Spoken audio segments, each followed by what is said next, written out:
মহাকালের দিনলিপি মোহাম্মদ আলম মিয়া শফি আলম স্বরচিত কবিতা।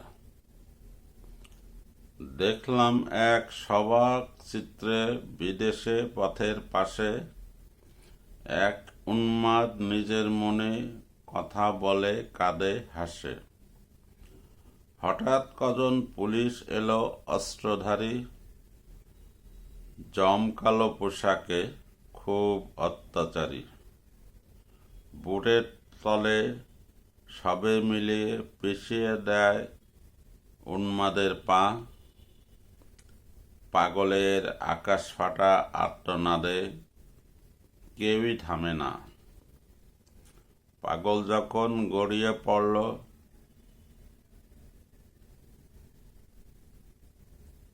চলল বুটের লাথি। কাঁদতে কাঁদতে হয়তো ফেটে গেল বুকের ছাতি। এমন করে মারলে সব দুর্বলেরে, তাদেরকে আর বাঁচাবে কে রে? এটা মোটেও সিনেমা নয়, এক সত্যকারের দৃশ্য। দেখার পরেও চুপ করে রয় তামাম ধর্মের বিশ্ব। মানবাধিকার ধুলোয় লুটায় শক্তের অপরাধে।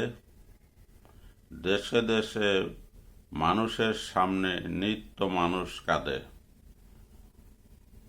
হয় কত বড় বড় সবার সেমিনার, সম্মেলন হয় যথাতথা বারংবার। ফলাফল সব সেই লবডঙ্কা, সুদিন আসে না আর। কিছুতেই থামে না দুর্বলের পরে শক্তের অত্যাচার। জোর করে অত্যাচারী হয় মানবতার ফেরিওয়ালা।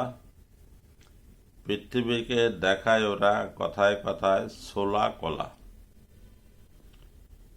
শক্তিমান হেটায় ভাগ্য বিধাতা, মানবতা নিছকই কথার কথা। শুভঙ্করের হিসাব বোঝার শক্তি রাখে না সর্বহারা। অত্যাচারীর হাতের চাবুক রচনা করে বিধি ও ধারা।